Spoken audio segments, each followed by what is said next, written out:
Imagine everything you love about the hobby in the palm of your hand. An entire store at your fingertips.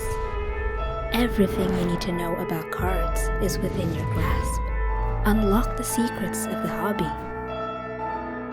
Plus, so much more. You don't have to imagine anymore. It's here. Card Ladder. Get the app today.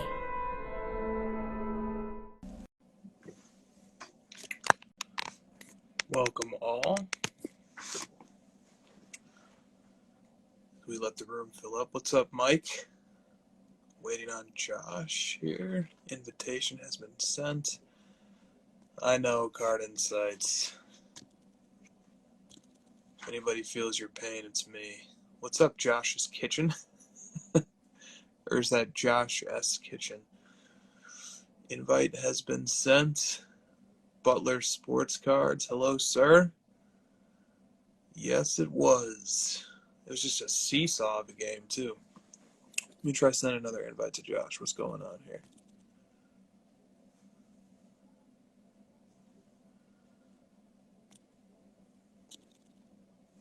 Request has been accepted.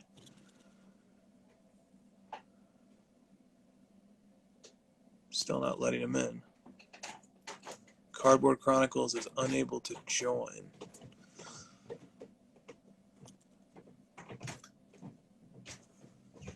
A little technical difficulties.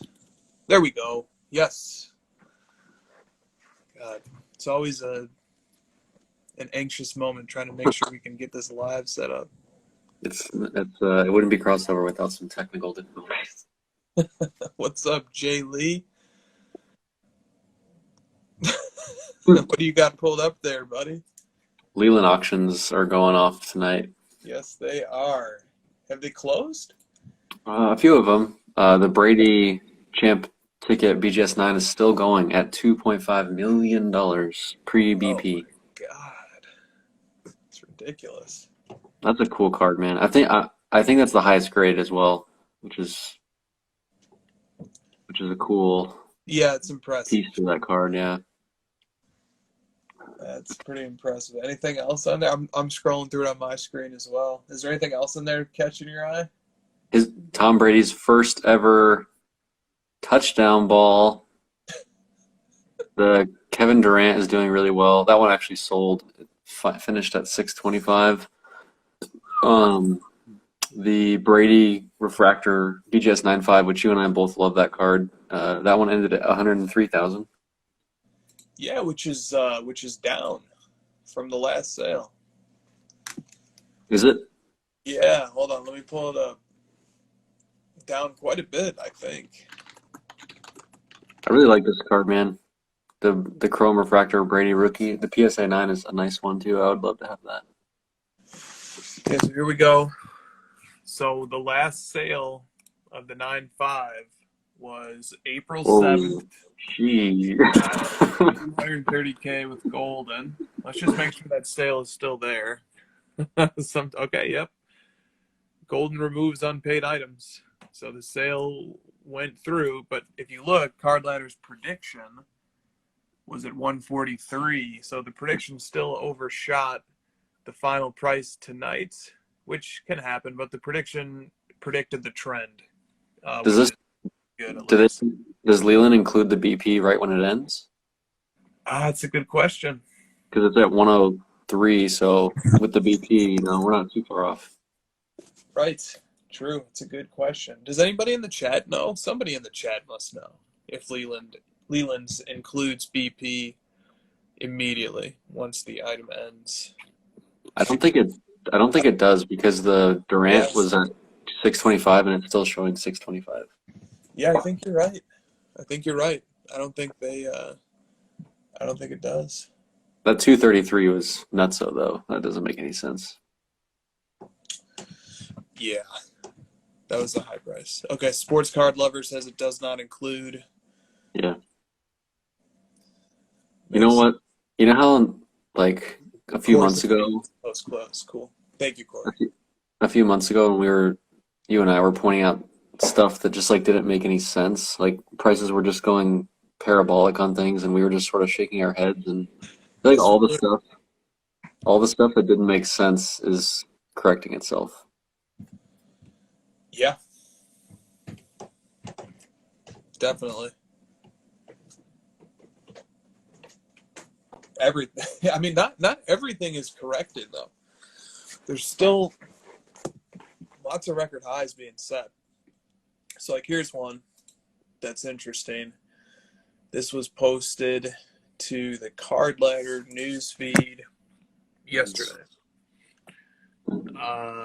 This right here, the 52 Tops Jackie PSA 5. This card sold for 21.1K yesterday, and the last time it sold was in early February for 10K. So since early February, this card's gone from 10K. It's basically doubled. Oh. So there are these pockets, like vintage baseball is doing really well. It's a mixed market. It's definitely a mixed market. I was talking to someone about they're trying to find cards that have been performing well, and I was like, just go to the feed, ladder headlines, and just start looking. And there's tons of examples because people might be trying to find those examples because they're feeling frustrated or whatever. Our ladder headlines literally can boost your morale on the hobby every day. Yeah, it can, and we try to include a nice cross section of different types of cards in the headlines as well. So like yesterday, Jason Dominguez set an all-time high. Tom Brady set an all-time high. A pretty obscure Jordan UD3 card set an all-time high. Tatis set an all-time high. Tim Duncan, Jackie Robinson, and then another Tom Brady. And then no one will be surprised to hear that Ichiro is setting all-time highs as well. A lot of that like common Kobe rookie stuff has really come down. We talked about that quite a bit. I don't think anybody's surprised by that. That LaMelo Ball hoops has come way down. Look at that. Yeah, there was a good 1 month stretch where every graph we looked at was just like, whoosh, whoosh, no matter what card we picked. Now, a lot of those are coming down. Yeah, that's so true. That's so true. It is kind of funny though that how many people are. I mean, this is what everyone's talking about. Obviously, is the market going down? How many people are upset? I mean, I can buy some cards now. Like I'm about ready to be like, man, there's a lot of cards I've wanted to buy that it just didn't make any sense to pay $5,000 for a good year there. And if they're going to come back to 1,000 again, then I can buy 5 cards like that. Yeah, very true. Very, very true. It is understandable from the point of view that a lot of people have conditioned themselves to think as investors, and the investor impulse is to become pessimistic when the market is trending down. But the next level investor impulse is to look for opportunity when the market is trending down. But many people are new. They don't have faith necessarily in the long term of the market because they haven't been around long enough. They haven't seen enough cycles.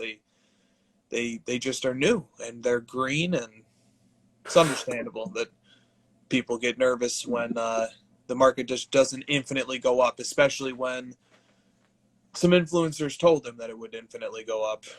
So, well, don't worry, UFC and F1 are going up. Okay, well, we're fine. Yeah, next middle finger coming. Yeah, very true. All right, shall we get to some questions here? Because we've got a lot of them, and there's some pretty good ones. Yep. All right, welcome to the crossover, everybody. Today is Friday, June 4th. Let me address this really quick. Card Collector 1427 wants to know, what's the formula you use to come up with the price predictions? Well, glad you asked. We are the only analytics platform in the hobby that publishes with full transparency the methodology by which predicted prices are generated. And we also urge extreme caution when relying on predicted prices. Sometimes they can be very accurate. Sometimes they can be completely inaccurate. But as Josh is showing on the screen right now, any card that has a predicted value on its profile, if you scroll down, there's a section called multipliers. It details all the math, basically, that's used to generate the predictions. In a nutshell, the value of a card is the rare card is tied to the value of one or two less rare cards. And as the market fluctuates for those less rare cards, the rare cards predicted price will fluctuate. And we don't just invent the relationship. We use historically correlated multipliers. So we have all-time sales histories in Card Ladder. We go back, we identify the correlations, the multipliers on when cards sold in similar time frames, and those multipliers are then used to generate predictions. So, no, most of you guys already knew that, but yeah, that's how that works. Thank you for the question. Okay, first question we have on the crossover tonight. I put some of the fun questions up first. I really enjoyed some of these. Okay. Mostly 90s basketball cards. Says, if there were exactly 100 copies of every basketball card ever made, which card would you want that you don't currently own?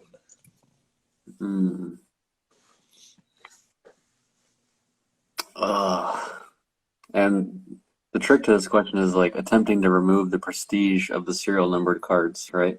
Like you're trying to really flatten everything out and make all rarity not part of the equation, and how you, because that's part of one of the things that you and I like about certain cards is like we like to know that the specific, it makes the appeal of it higher.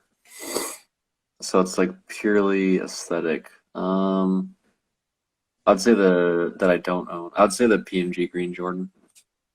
Even if it was number 200. Okay, that's really interesting. Yeah, dude, those cards are just so sick. They are. I agree. I would go with the 86 Fleer Jordan. Interesting. Jordan's first pack issued rookie, NBA licensed. And one of the main reasons I don't like that card is because it's so abundant. But to have Jordan's, one Fleer, one main brand, there's some argument over whether Star is the true rookie, but to have his, and I would take the Star. 1A is Fleer, 1B is Star. I would take a Jordan, if there's only 100 copies of Jordan's rookie card, yeah, I got to go with that. That's a very creative, good answer. All right, Stacking Slabs says, what's up, Brett, by the way? It says, address the MPJ card coming out of the woodwork. What would you do if you had it? Do you know the card he's talking about? The black. Yeah, let me show it. There it is, belonging to the account Anywho33, MPJ Black, in that beautiful gold label. All right, so what do you think if you owned this card? Let me refresh myself on the question here. The question is, what would you do with it? What would you do if you had it? Yes.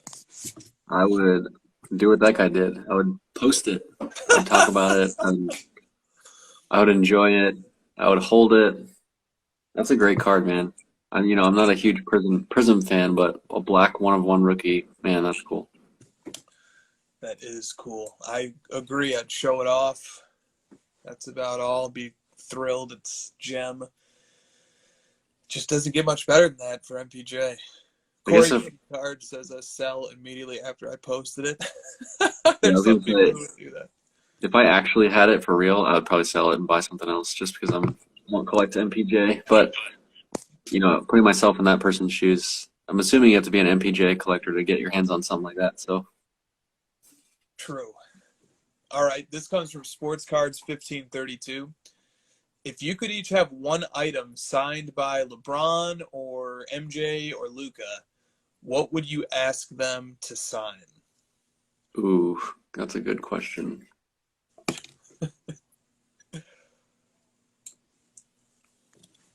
Yeah, I have no idea. So I'd probably just buy a jersey.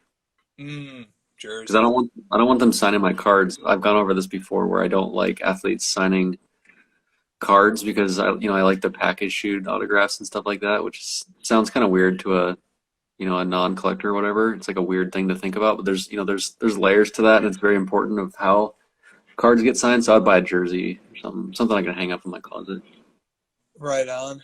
Good. I'm going to substitute Baller Collectibles answer for mine. He says chest. He would have them sign his chest. All right. That's going to get washed away. Another question. Josh would ask LeBron to sign his Honda Civic, says Rodman. Sign my steering wheel or something. All right. Another question from Sports Cards 1532. What is your favorite non-rookie, non-autographed card?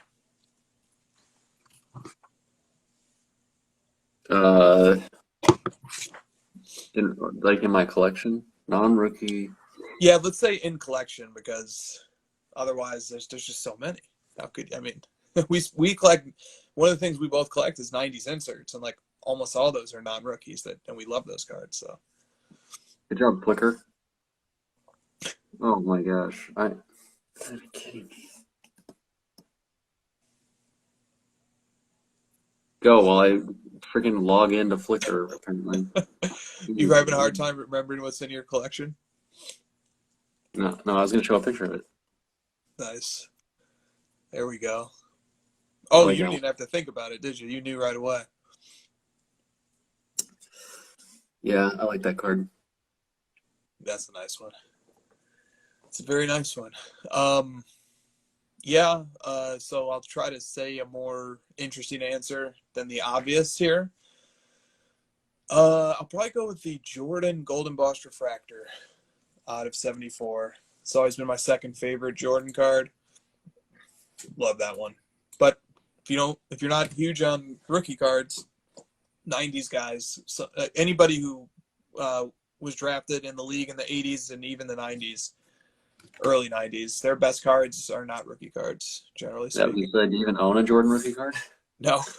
Nope. And I have no interest in owning one either. If it was number 100, that'd be a different scenario. All right. Just get the Star card. The Star Camp Auto. Yeah, I don't like autos really to begin with, and then a non-pack issued auto I really don't care for. I'll pass. I'm good. I got plenty of 90s stuff that lust after to last me a lifetime. Geach Quest Card says, if you had to take an 8 on one subgrade, which subgrade are you choosing?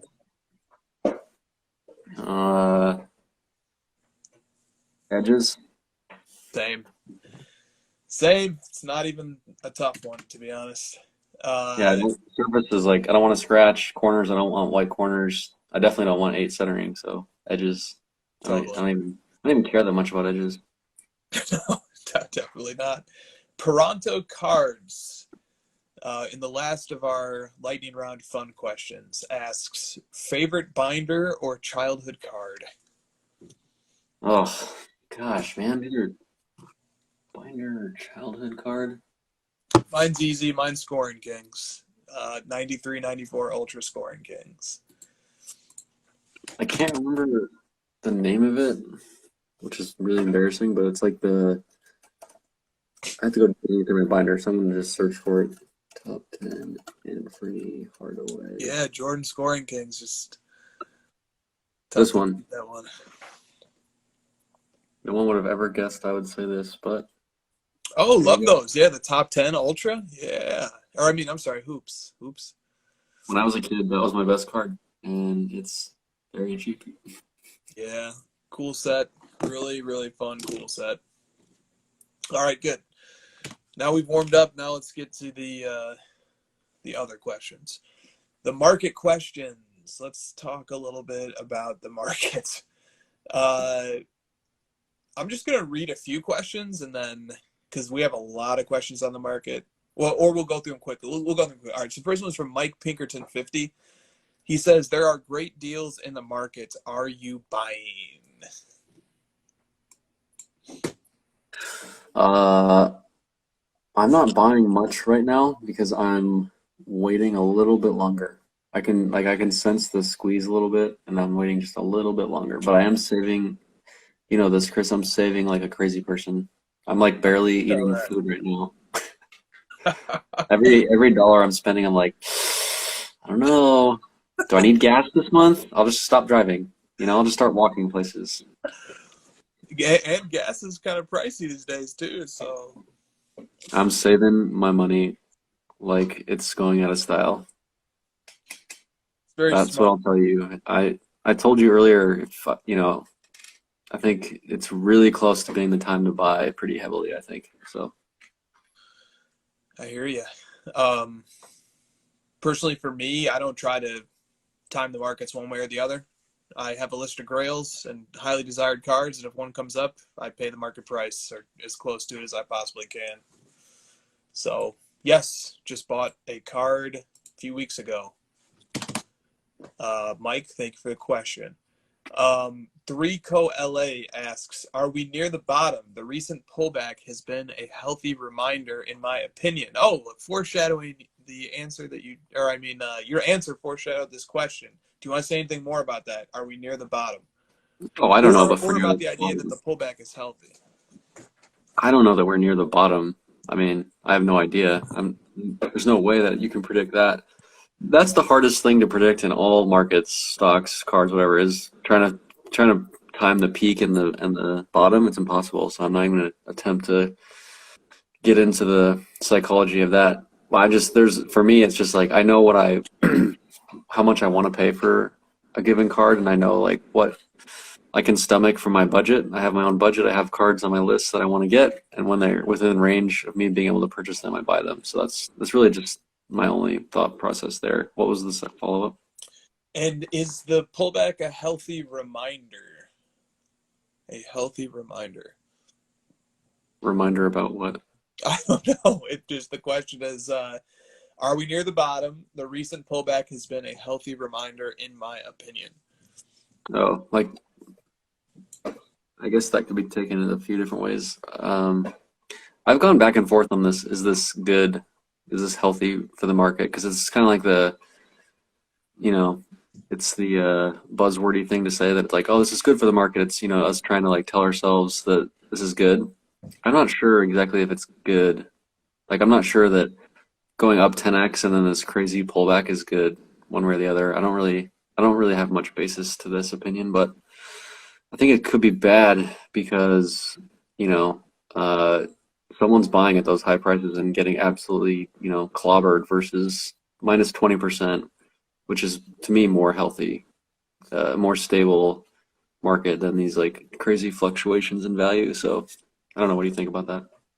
I think that's about right. It's really hard to judge it as a healthy as compared to what.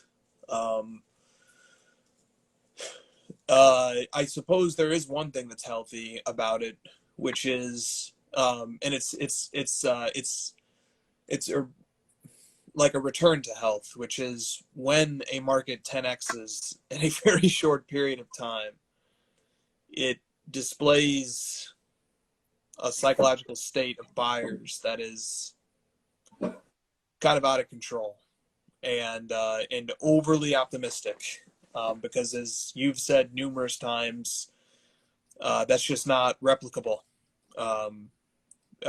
10x in 1 month cannot continue into the next month. Unfortunately, the remedy for a 10x in 1 month is not a slowdown to 2x in the next month. The remedy is a halving in value from the peak in the next month. But yes, I do. If the question is, have prices returned to a healthier level, and healthy meaning long-term sustainable, I think they have, yeah.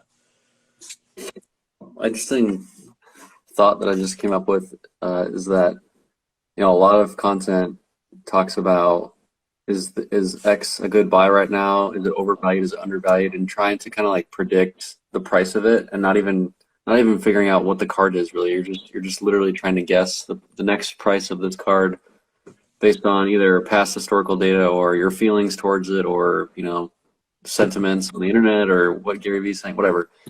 And you and I both gave small insights into a different way to approach it, and we didn't really dig into it much more. And yours is just like the purest way. Mine's a little bit of a hybrid. Yours is just like, I want card, I buy card if I like it, right? Caveman. My approach was like, I have a list of cards I want similar to you, and then I try to evaluate what can fit within my budget, like what makes sense for me as an individual of what I'm willing and can pay for something. Like at this point, the PMG Green Jordan, the LeBron, 23 exquisite RPA, they're just never going to be in my range again. I'm never going to be comfortable paying $1 million for a sports card. That's just the reality. And that can be true for anyone relative to their own budget. So it's just like figure out what cards you like, what cards you want, and then like figure out how much you think you can pay for them and what you're willing to. I don't know that it's much more complicated than that. Yours is even simpler. The caveman approach to collecting, I like it. It's definitely won't be the optimal approach. There will be people who are better able to time things, but there will be worse approaches too. So splitting the difference there, and expecting it to average over time, to smooth out over time. Okay. Warning Shots asks, what do you expect to happen in the sports card markets over the next 1 to 2 years? Man, hold on a second. Let me go grab my 8-ball. Hold on. That's a tough question for anybody who cares to be right. Do you even want to try, man? Because like someone's gonna record this and be like, "You said the market was gonna go back up." No, but I want to specify conditionals. So I think if certain conditions occur, then there's reason to be optimistic. And the biggest condition that I'd be looking for to gauge my optimism level is, are people enjoying the hobby? Are they having fun? Are they getting fulfillment out of it? Are they participating in the community? Does owning cards bring a sense of pride? In other words, are all the collector check boxes that satisfy the psychological urge of collecting, are those being checked? And if they are, and if this hobby continues to bring fulfillment and happiness and enhance people's lives, make people's lives more enjoyable, then I'm extremely bullish on the markets, because it's going to be filled with people competing to own these cards. So that's the condition that I would be looking for. Yeah, that's great. And you and I know this probably better than most, just because this is what we look at all day long. But like the overall attention and money being spent, and businesses involved in the hobby, like the overall, I would say, attention, like internet traffic, like all these things added up. The overall attention on the hobby is extremely high right now. And there's tons of people that care. We were at the Dallas show, and what'd you call it, like a sardine can, right? There's just people coming out of the woodwork to get involved in this. Right.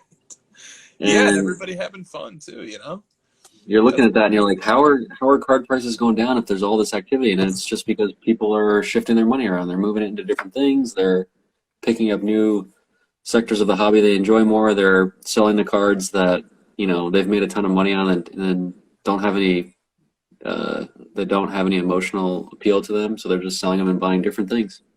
I think it's that's a good sign for the long term, as you pointed out. So if I had to guess on the market, I would say we continue to get to a more optimized state where the stuff that people don't want to own, flattens out. It might level out eventually, and the stuff that people do want to own, and the stuff that's really rare and doesn't come up but once a year, is going to keep setting all-time highs. That's as good of an answer and as honest of an answer, I think, as will be found. Sports Card 16 says, what factors outside of the hobby have been affecting market prices? What do you think about that? Outside of the hobby? Well, I could speak from personal experience that I'm spending more money on things outside the hobby right now because, I'm vaccinated and I'm going to Suns games, for example. I spent $1,000 on Suns tickets over the last couple of weeks. And so there's one example. So there's a factor of the outside. People are, I think I saw a blog article that called it revenge spending right now. Where it's like, you've cooped me up for a year. Now I want revenge on the world, and I'm going to go out and spend my money on stuff I haven't been able to in the last year. You know, that's kind of the boring clickbait content creator answer, which is like, oh, things are opening back up, so less money will go in the hobby. But, speaking personally, it is kind of true. Oh, it's That definitely true. that's the only one I can think of off the top of my head. Yeah, no, it's definitely true. Another one that comes to mind is, and I'm no expert or even knowledgeable on parallel markets to sports cards, but the crypto markets, cryptocurrency markets, whether it's Bitcoin or some of the shit coins, those have all taken a step back, or 5 steps back. And I think as people perceive their wealth to be going down to the extent that it's in crypto, they perceive that they have less money to spend and invest in cards. So I think that's another factor. These parallel markets matter. I think there's a little bit of uncertainty that isn't directly impacting cards, but that trickles into cards, which is economic uncertainty surrounding what are tax packages going to look like, what are economic policies going to look like, what's the state of the economy going to be over the next year, 2, 3 years. I think there's a little uncertainty that's rippling throughout all markets that relates to that. Somebody breaking sports says Top Shot. Maybe. Although now, yeah, that's definitely a factor outside of the hobby. But Top Shot could, maybe not so much anymore, but at one time it probably was pulling some people away from cards. It was explicitly marketing itself as the superior option to cards, which was one of the main reasons I had an issue with it. Is that shit still going down? I don't know. Publius says the consumer price index is up, though. Yeah, well, that's interesting. Several people have commented that Top Shot is down. But people don't want that shit. Yeah. And then okay, there's factors inside the hobby too, but we're not supposed to talk about those. So the factors outside of the hobby, for the purpose of the question, I think we covered some ground there. Okay. Fun. Frozen Inferno Cards wants to know, is new money still coming into the hobby, or is existing money just moving around and gradually cashing out? Loaded question. New money's always coming in. It's just like, is it offsetting people leaving potentially? Is the real question. I don't know, man. We don't really have measurements. I hate to just kind of guess at that. Same. It's very difficult to guess at that or to even know. It was kind of like we knew for sure like last August and like February, because we just saw new content creators that were popping up and new collectors, new people buying, and I'm not sensing as much of that as right now anymore. So I would say probably no. True. And as an auxiliary answer to an auxiliary question that might follow this question is, how do you know if new money is coming into the hobby?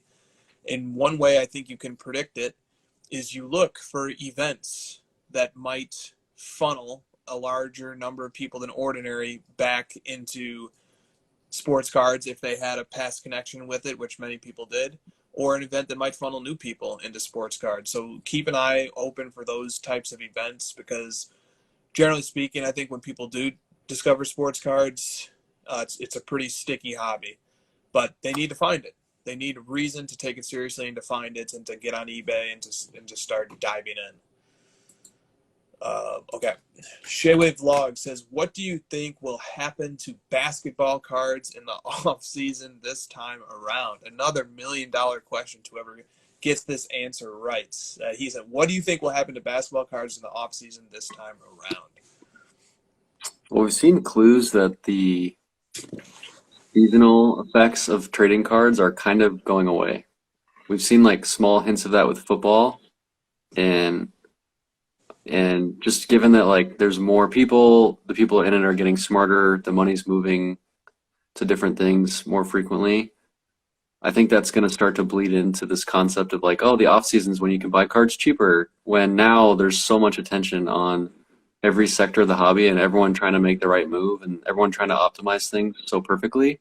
I think that that whole concept might be, dying away. That's just my sense on it, just what we've seen from football, and given that things are already have gone down so much when we are in the playoffs currently, like we expected stuff to kind of go back up during the playoffs just traditionally, and it hasn't.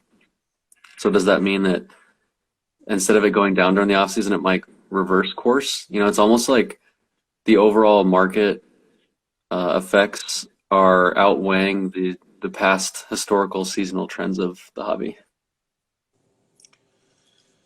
Well said. I'm not even going to add to that. I think you just nailed it. G Sports 33, last market question. G Sports 33 says, when is it time to zag? At what levels are the key modern rookie cards a buy again?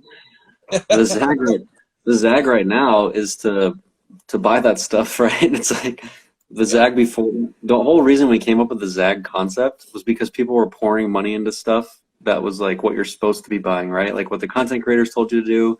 And so you and I really got behind this concept of like, don't just buy what someone else tells you to. Zag away from all that, what you see, and try to figure out what you enjoy. And we really pushed this whole like, find your wrestling and your tennis and your whatever.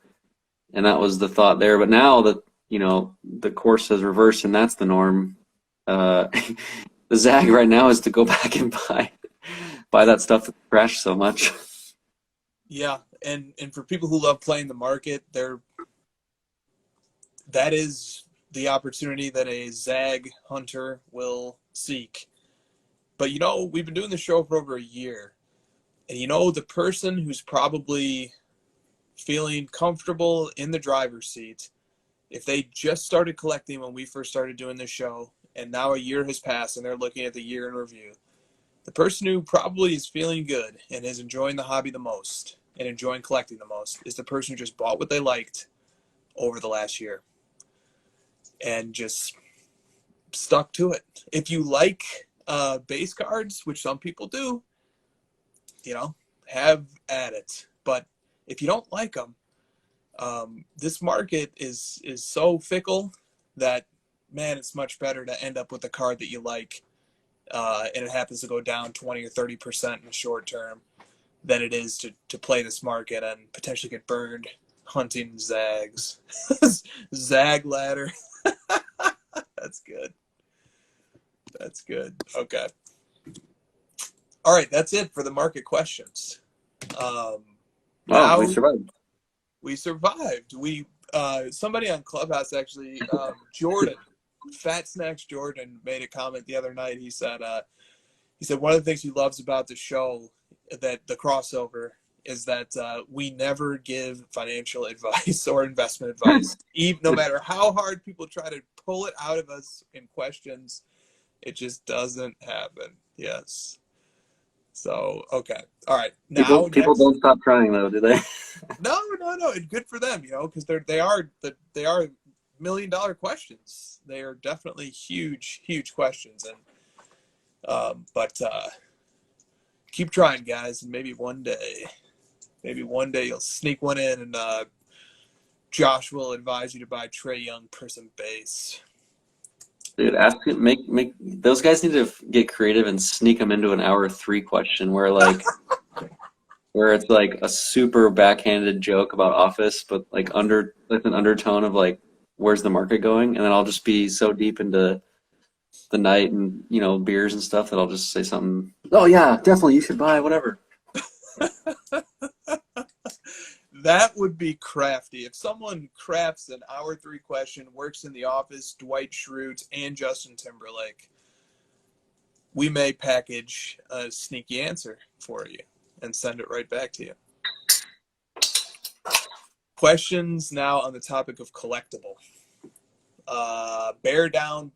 Okay, how do I want to do this?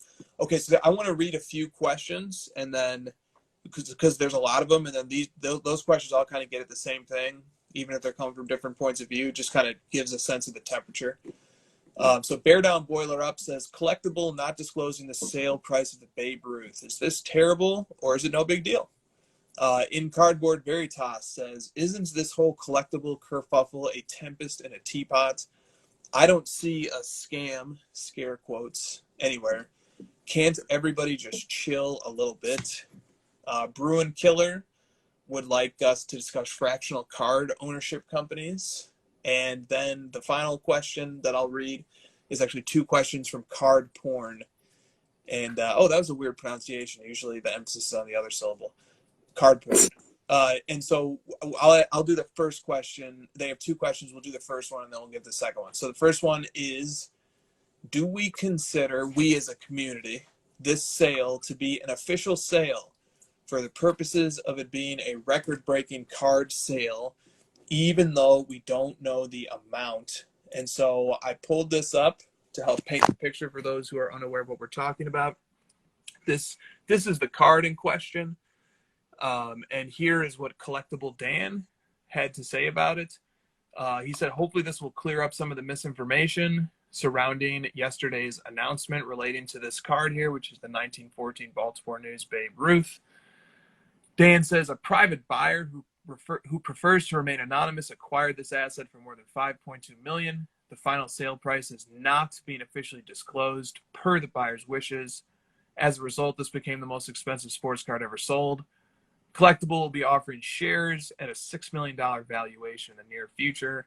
As always, we encourage investors to do their own research. That's the background in a nutshell. This beautiful, incredible Babe Ruth card is being offered. 1% of this card is being offered at a valuation of $60,000 for the 1%. So you can buy 1% of the shares in this card, and the aggregate value of the shares being offered totals up to $60,000. Therefore, if you multiply that by 100, you get a total valuation of the card, assuming that the market cap for this card will be accurately embodied in the share prices of the 1% of it that is being offered to the public. You get an aggregate market cap value of $6 million for this card. Okay, so that is the background to this. And so first thing Card Porn wants to know is, do we consider this an official sale, an official groundbreaking card sale? And I will tell you this, before I let Josh go, we certainly wouldn't include that sale on Card Ladder. Why? A, because the price was not disclosed, as Dan points out, of Collectible. So it's actually not even publicly known what the item sold for. So from the Card Ladder point of view, is this a data point that would get included into the database? How could it be included? The price that it sold for is not known to me or to anybody else in the public. So I think that's a pretty easy answer. Do you have anything you want to add to whether or not the hobby should view this as an official sale for the purposes of a record-breaking card sale? No, you said it. How can we say it? How can we say what it is when we don't know what it is? I think that's about right. And there are difficult issues surrounding this question of how can one say the card is worth $6 million? The methodology being used to extrapolate a value of $6 million is based on the fact that 1% of the shares are going to be sold at a valuation that values the 1% at $60,000. Multiply that by 100, that's how you get to the $6 million. So that's how the valuation of $6 million for this card is being determined. And I am no corporate lawyer, but I talked to a friend who is, and he says that sometimes in the case of IPOs of companies, some amount of the shares will be held back. So it's not unusual for some amount of the shares to be held back and another portion of them to be made offered to the public. 1% to be offered to the public is quite low. And there are instances in the corporate and the financial world where a company will buy a small share of another company, such as 1%, at a very high valuation in order to accelerate or to goose the value of the company being purchased. So It's not unprecedented for something like that to happen, and that's why people think about that and rightfully raise an eyebrow. But I don't think Collectible would disagree with any of that. I think Collectible would definitely say that this is how the valuation was reached, and take it with a grain of salt, take it however you will. So, but it is good to be aware of this and to think about it like this. No, the card has not been disclosed to have sold for $6 million, but it is going to be fractionalized at a 1% is going to be fractionalized at a value that implies that's worth $6 million. All right, so that's kind of in the weeds and yawn-inducing, perhaps, but that's the nitty-gritty of it. That's how this price is being arrived at. The second question that Cardporn had was, are fractional sales good for the hobby community? Ezra from Collectible, who we know, hello Ezra and hello Collectible, says that they are good for the hobby community as they bring in people who can't afford to buy big cards, and it instead allows them to buy fractions in them. However, is this good being overshadowed by the mystery and the lack of transparency and the fact that they arbitrarily chose the valuation based on perhaps not so thoughtful calculations? So we discussed the calculation thing, but Collectible does speak about democratizing the ownership of rare cards as being one of the services that it provides. So what do you think? Are fractional sales good for the hobby? I think it is. I think that Collectible is good for the hobby because it's just another avenue for people to get involved. If you're thinking, I think I just treat it for what it is, man. Like it's not something that I would get involved with, and it doesn't reflect the pricing of cards as we see them, especially for how it pertains to card ladder. So just because it's not those two things doesn't mean it's bad for the hobby. Just because it doesn't, specifically give value to what I'm doing as an individual doesn't mean it's not good for the hobby. And I think that's kind of the sense of the question is like, what's your opinion on it? Is it bad because you don't like it, or that what I mean? When I'm taking the thought process of, I think it's good for the hobby because it's just another way for someone to get involved in the hobby, and maybe they come in like we talked about on the live with Anthony. Maybe someone gets exposed to the hobby through that because they saw that, oh hey, I bought a $10 share to this cool card. I don't own it. Now I want to own a card for real.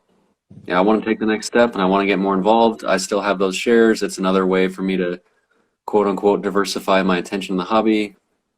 If you're going to only look at them and the things you don't like about it, you're going to say it's bad for the hobby. But if you look at what it can be holistically, you can form a different opinion on it.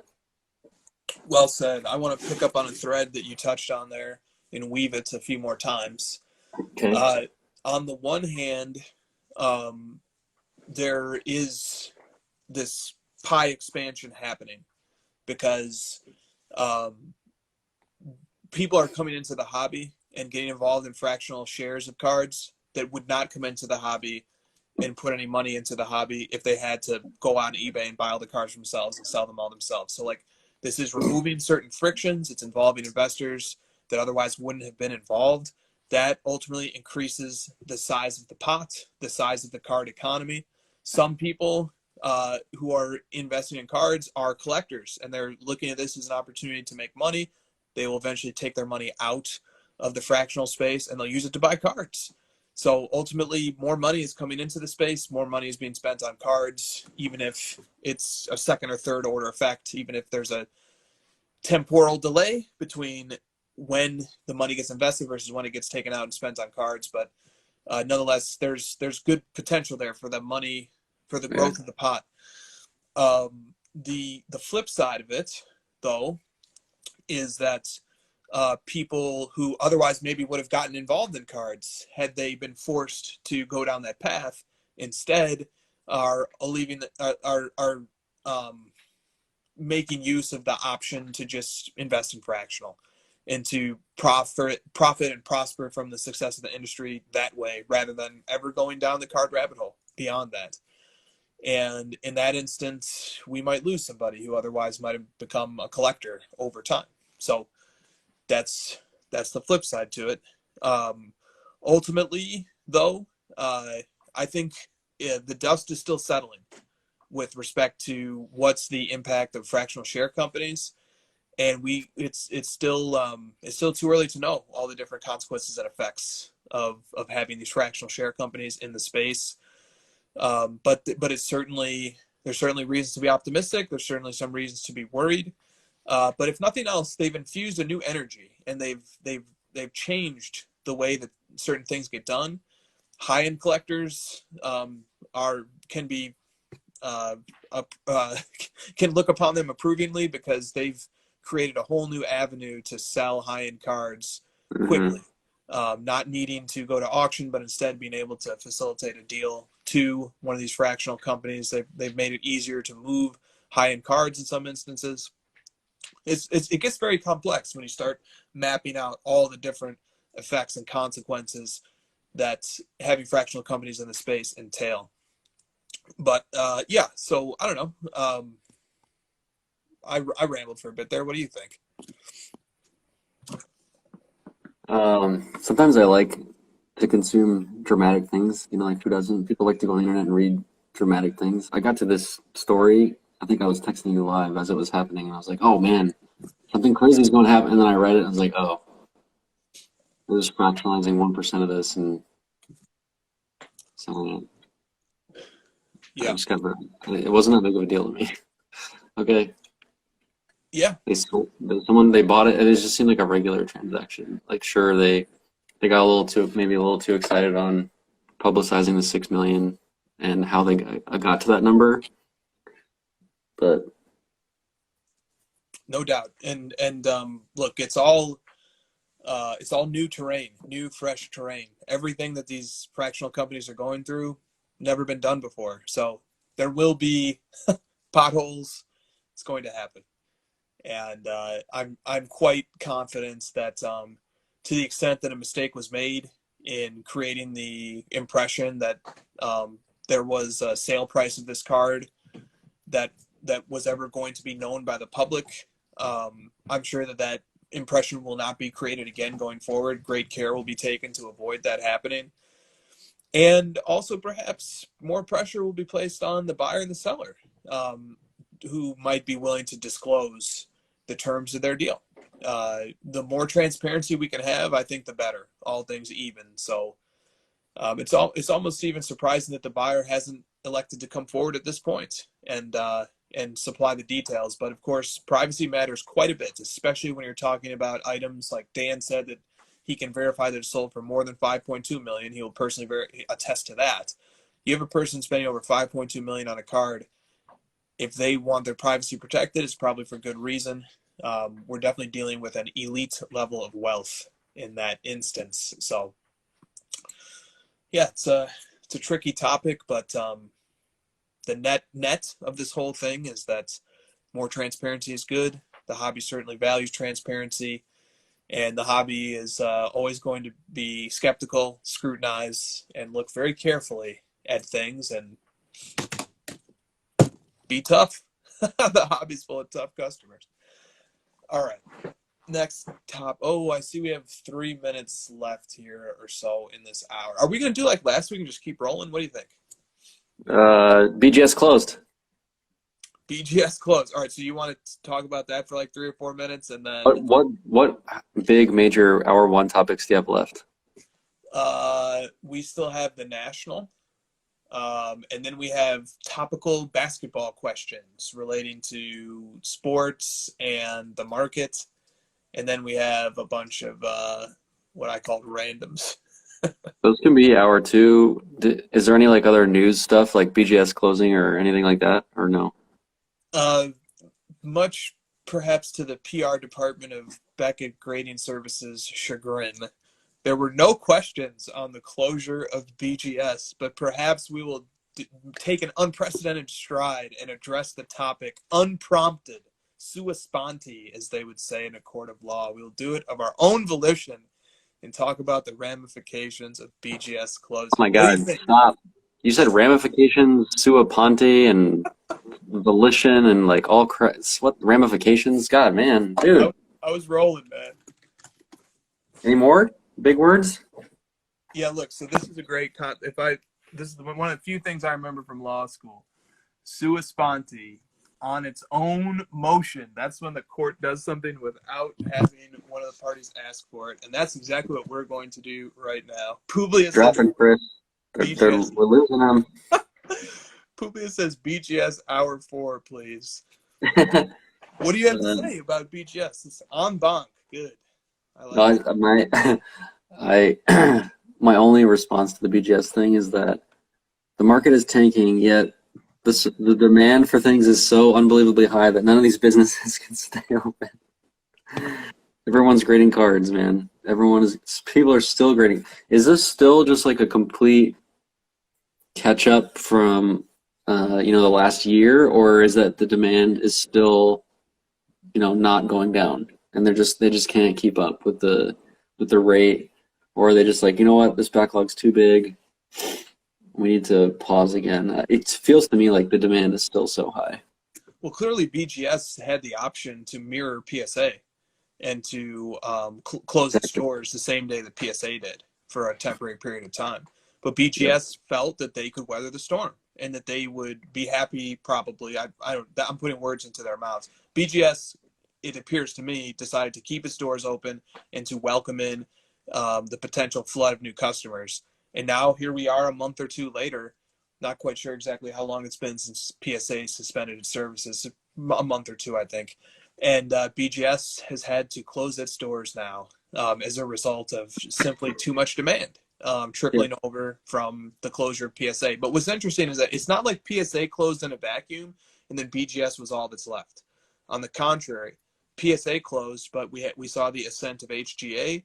We saw the ascent of CSG. We've seen other, even more niche grading companies pop up. SGC has reasserted itself and attempted to, take a stronger foothold. SGC has made a strong promotional push here recently. They're working with the Sports Card Nonsense podcast. Like, they're out there soliciting business, but meanwhile, BGS has so much business that literally has had to close its doors. And I speculated about this when PSA first decided to close its doors, about the possibility of this forcing other grading companies to have to close their doors as well. And perhaps even that being part of PSA's motive or PSA's calculation. And that, I mean, in how many industries can a business just shut down and not feel pain? But PSA may have figured if they shut down, they're just going to make everybody else is going to have to feel the pain as well. And it looks like that is what's happening. And to your point, which is a very good point, man, the market is so down, the market is doing so poorly that the demand for its services is so overwhelming that it's causing its businesses to have to close its doors. Something doesn't add up. Something doesn't compute there. And that reminded me of a point I want to circle back to on collectible. Here's something that collectible is helping with, and fractionals are helping with. We know that there are investors and flippers in this space, and they have had the grade and flip opportunity. They have been cut off at the knees.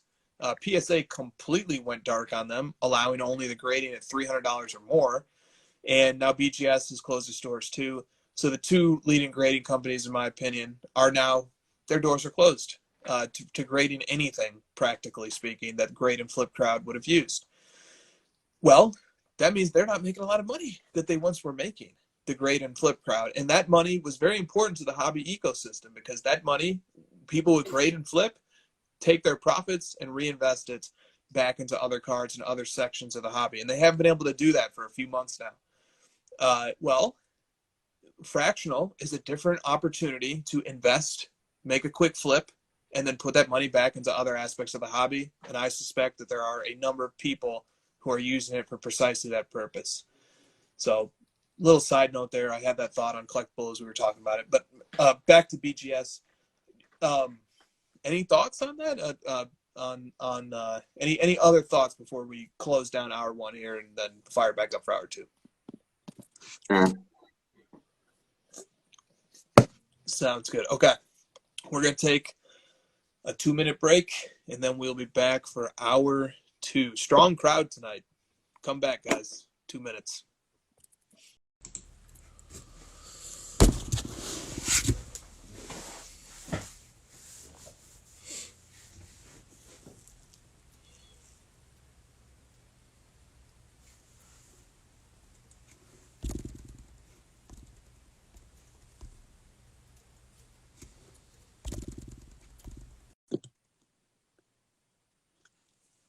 Welcome back. Who wants to sneak in a quick question or comment before Josh makes his way? Oh, too late. Josh is here. Too late. Quickest guns in the West. Okay. I was really bored, just waiting. What's up, Jordan? Jordan, I saw your comments on YouTube and I did not appreciate it. Or maybe it was on Instagram. I don't know. You mentioned that which shall not be mentioned. And I noticed. Uh-oh. Bottom feeder collectibles. You missed the first hour. Good news for you. It is reposted, but you will not get it with the chat. And the chat was lively tonight. Best deep dish in Chi-Town. I don't know, man. Lou Malnati's, perhaps, is the answer, or Giordano's. It's kind of mainstream, but it is what it is. Okay. Sometimes it's mainstream for a reason, you know what I mean? Yeah, true that. Oh, good. Watch us every morning. Very good. All right. I had a few requests that we move this to Thursday nights. But judging by the amount of people that have been on tonight, I don't think that's going to be doable. That'd be a pretty big shift. What do you think? As I've said several times, this show is not for you all. It is for me. That's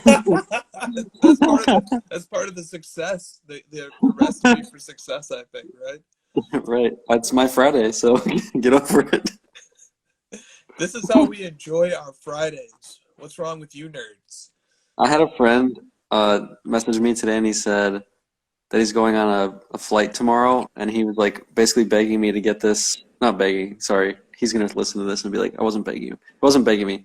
He was asking me for, how can we get this thing downloadable before I get on my flight tomorrow, Saturday morning? So, I know that people consume this, not just Friday nights anyways, so I'm not concerned about having everyone here live at midnight Eastern every Friday. That's not a big concern of mine. True. And that special crowd that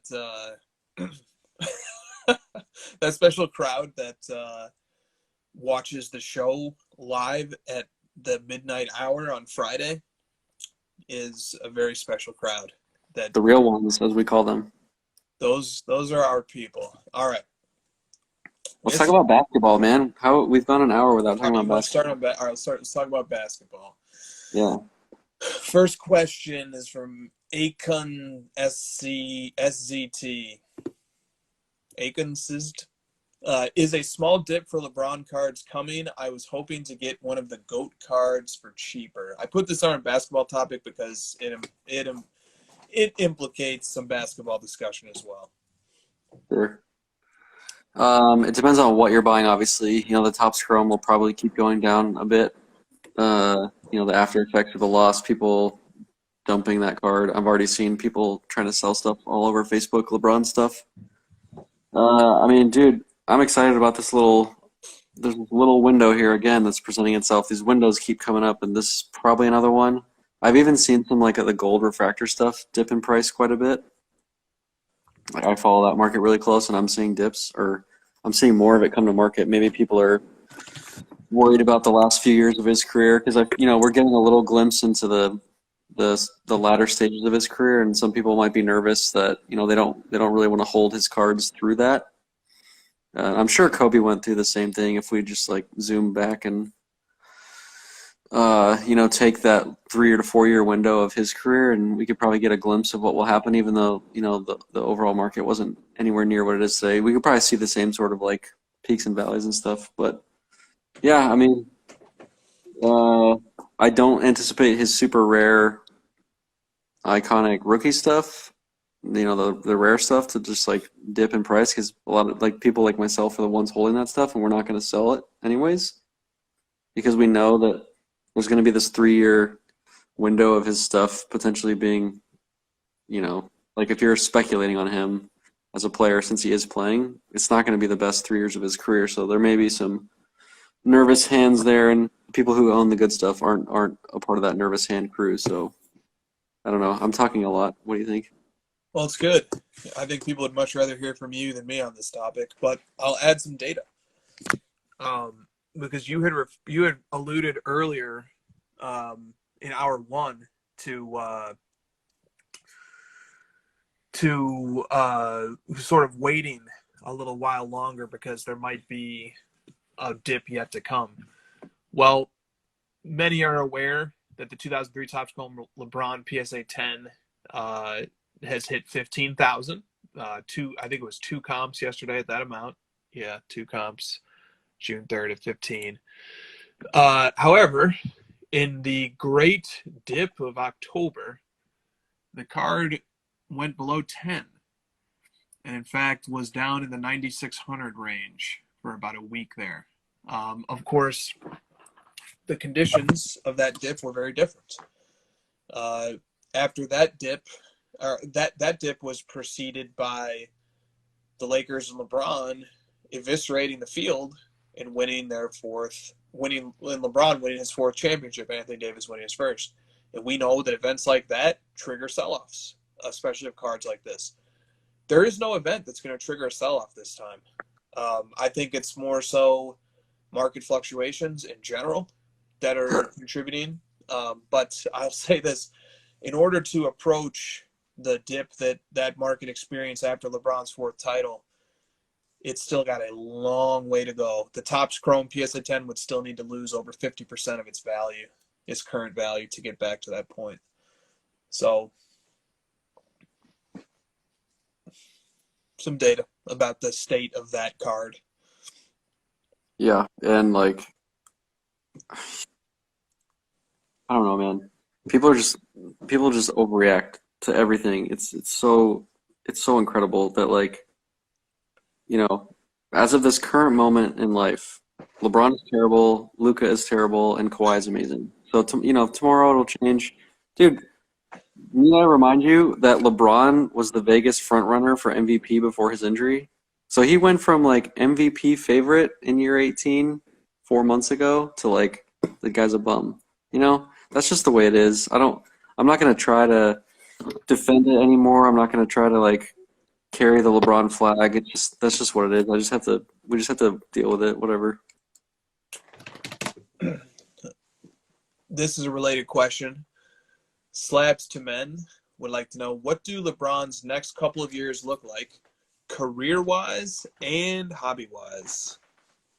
Yeah, he's getting older, man. Like it's not going to be as good. It's going to be worse. It's just reality. Just go back and look at any player.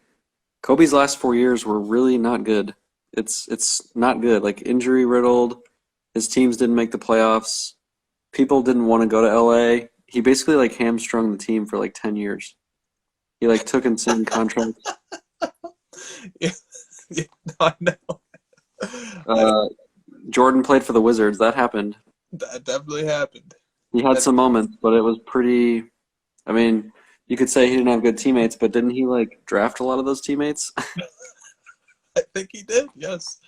But this is just reality. He's not the GOAT of drafting. That is for sure. He is not. The point is like eventually every player gets worse. There's a reason there's not 50-year-old guys running out there playing basketball. And the thing about guys like LeBron and Jordan and Kobe, they are not the kind of guys. Well, Jordan, I guess, kind of twice, but then, he backtracked. They're not the kind of guys that are going to leave after winning a championship and go out on top, even though Jordan did that twice. You know what I mean? Like they can't stay away from it. They want to go down completely swinging. And so because of that, you're going to see them in states that you don't necessarily want to see them or remember them. So you just kind of have to put up with it. Yeah, it's good to mentally prepare for that. I think that's extremely wise and disciplined. But I've got a take I'm waiting to get off here that's optimistic for the near term for the LeBron fans, which is I think people are misreading the state of LeBron's play towards the end of the season. He came back too injured. He came back too early from a high ankle injury of the same grade and variety that sidelined my football PC player Christian McCaffrey for a whole season. A high ankle injury is not something that you're able to quickly come back from. It's just not. I don't think that there could be an age-related, falling off that's happening. That could be happening, but we don't know that because there's this variable that's muddying the waters. And the variable is Solomon Hill rolled into his ankle. It wasn't through, some misstep or something. No, this would have sprained anybody's high ankle, whether they're 12, 25, 36, 70. So I just don't think we know yet. Is there a drop-off happening because of age? We can't honestly assess that because it's being covered up by a high ankle sprain that has not had sufficient time from which LeBron could recover. So I don't know that we can even say that there's a drop-off in play yet. I think we need to wait and we need to see. I think it's even too early to say that there's a drop-off in performance happening, especially when you consider it was the shortest offseason in NBA history. It was the most condensed season in NBA history, and especially for the Heat and the Lakers. I just think it's a lost season because of injury, not just to LeBron, but to Davis as well, because, nobody can do it by themselves. And that team needs Davis too. And he got a terrible injury. So I don't know. Yeah, I think it's a little too early to be making firm prognostications about what the state of LeBron's play will be going forward. I'd like to see him once he's actually had the appropriate time to recover from the high ankle sprain. Yeah, that's all good. Like, I understand all that, but like a lost season at 36 is it's just not going to work. You can't just like lose a season this late. It's just, unfortunately, it's just not going to be good. And I just think at 37, year 19, most playoff minutes of all time by a pretty decent margin. It's just like, I just always go back to the word expectations. What's your expectation of a certain person? Are you expecting a 28-year-old LeBron to eviscerate the Celtics in Game 6? Then if that's what you expect, I'm sorry to break it to you, it's not happening. And if you're expecting him to like go into 31-year-old Michael Jordan mode and just like destroy a team and take 40 shots, that also isn't happening. He's never done something like that, at this age. So like to expect that, whatever.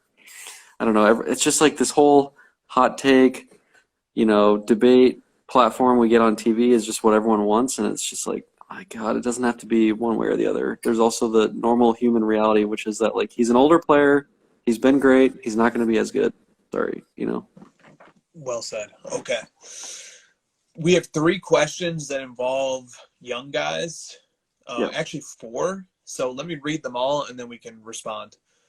Great. I'm sorry, 3 actually. I should have gotten rid of that one. 3. Excuse me. TMC Mach says, what would a Hawks Mavs Trey versus Luka NBA Finals do for the hobby?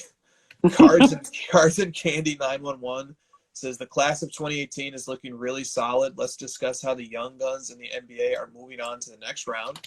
And Slabs to Men says, what would best jumpstart the basketball market? Giannis winning a championship for Milwaukee, Durant and friends winning a title, adding to their Hall of Fame resumes, Booker, Trey, or Luka winning a title. So one of the common themes here is the expectation that anybody from the 2018 draft class will make it to the NBA Finals. Yeah. Maybe that's a good place to start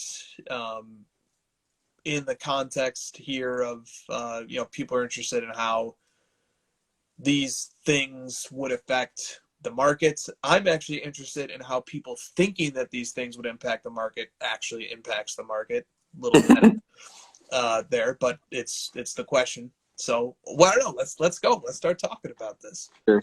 Yeah, there's not like any hard facts or studies or research that shows like a certain player winning improves the overall market, and that's kind of what people are trying to get at is like, are my cards that have tanked 50% in the last couple months going to turn around if XYZ happens, which is most likely. I'm not sure that any of those directly correlate. What I do know though is that one of the things that really gets people juiced about the hobby is when younger players perform well, because those are cards that people are breaking. Those are cards that people are ripping wax of and chasing rookie cards. There's not a lot of people opening 03 stuff right now. So, like, I would lean towards overall excitement being more in favor of the younger players, and that means Luka, Trey, John Morant before he exited, guys like that. I think that definitely leads to excitement in the hobby, and those are good storylines for sure. I also am going to make the hot take that Giannis would be really good for the hobby because there's a lot of people that got behind him because he, as like an investor / collector, there's a lot of people that got behind him and they've sort of lost faith in it because he's had, he had an early exit last year and his stuff's gone down and he's sort of like following the trend downward of the overall market. And I think juicing the people that were behind him over the last 2 years would be really good for the hobby because he had such a strong, post LeBron push on him in the last couple of years from investors and collectors. And I think he would be really good representation of like the resurgence of cards. That's just kind of a personal take. I don't know that there's much facts or data behind that, but that's just kind of my gut. Yeah, I think you're right. I think it's good for some of the younger guys to start getting some accolades because, as Rodman points out, their prices already have them baked in. So they better start earning their prices sooner than later. So I think that would be good. But the Nets is an interesting win as well. Similarly, while we all know that Luka is, relative to his accomplishments, incredibly overpriced, not unlike any prospect in any sport, whether it's Justin Herbert or whoever, but Durant seems to be overpriced as well right now. Granted, his exquisite RPA doesn't have quite as many parallels, but it looks like that one's going to sell for about $750K, a BGS 9 of his exquisite RPA out of 35. That's a nice patch, though. It's a nice patch, definitely a nice patch, but the Luka and TRPA gold out of 10 BGS 9.5 sold for $400,000. Ooh, that's a cool card. And that was during the peak of the market back in those early golden auctions. So I think that was the March auction. So it probably would fetch less today. So Kevin Durant is coming in at, God, if that was a 9.5 and it was out of 10, it'd probably be well over $1 million. I mean, Kevin Durant is coming in at several multiples of Luka, of any prospect. Giannis as well. So, and what does Kevin Durant really have to his resume? He's got one of the greatest scorers of all time. He's got two finals MVPs, I think one regular season MVP, 2 championships, but a lot of people sort of view them as slightly tainted based on the fact that he joined a 73-9 Warriors team. So Kevin Durant has a lot riding on a title as an affirmation of success and as a legacy building tool. And hey, if the Nets win and they win handily the finals, which that voyage really starts tomorrow when they face the Bucks, hey, that could be great for a long-term 3 to 5 year, hey, KD dynasty begins now. It can inject a lot of optimism, set a lot of expectations. But I wouldn't want to be the person buying a Kevin Durant RPA for $750,000 if they lose 4-2 to the Bucks over the next 2 weeks. I think you pointed out at the beginning, though, the real generator of interest is just all of this, like all this talk, speculation, who's going to win. This is what makes things interesting to me. It's not one specific event because no matter what, no matter who wins, there's going to be a group of people that say, that was bad for the hobby, that was good, this is the worst, this is the best. it should be Durant. You know, there's all kinds of speculation. That the actual interest and talk is what generates change. Yeah, and it's got to be frustrating for people in the hobby too, because people want sports cards to be a stock market for players. And if the player does well, they want the card to go up. And if the player doesn't do well, then it's tolerable if the card goes down. But it doesn't really work that way. Yeah. It's so much more complicated than that. And it's really built around hype and expectations. And there are market forces at play that, like, for example, if this was a true stock market for the Luka Prism base, then we would have known from day one that there's 17,000 PSA 10s, potentially more. But instead, we have a price history of this card and people buying this card when there was 1,000 copies, when there was 5,000, when there was 10,000. And the price of the card at those different prices is really not very comparable to the price that it is today because of the market cap. So if there's 17,000 copies of the card and it's selling at $800, market cap wise, that's the same as the card selling at $1,600 when it had 8,500 copies. So if somebody bought it at $1,600 and they say, wait a minute, why is this card down to $800? Has Luka become half the player that he once was? They'd be very confused, right? They'd be very confused. Yeah. So this is not a perfect stock market for cards. It's for athletes rather. It's a hobby. Damn it! It's a freaking hobby. It's not a stock market for players. It's just not. You're right. That's such a great point, man. And people just like really want it to be because they want to point to a specific reason, like you said. And people are asking us to point to reasons and guesses on what players are going to make the market go up. Well, you know, what's going to happen to LeBron, like all these different things. We don't know because the actual like collectability of the cards and the market and the new people coming in and there's so many factors, right? We can't even name them all. That's what really makes the market, you know, it's crazy. Yeah. Talk about Luka, man. Come on. What is there to say about the boy? He is phenomenal, man. He's fucking amazing. I've been holding off on singing his praises because it was just too early and we didn't really get much of a sample size, but man, that kid must watch TV right now. Luka and Giannis are my two favorite players to watch right now.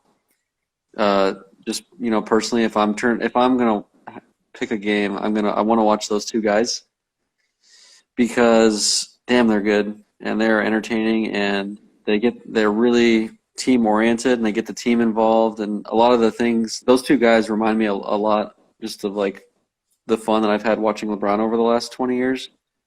And so I'm trying to like grab onto that with a younger player, and those two guys are just. And Luka's awesome, man. They each have a different part of LeBron in their game. Yeah, Luka reminds me of LeBron the most of any player in the NBA. They keep trying to comp him to Bird.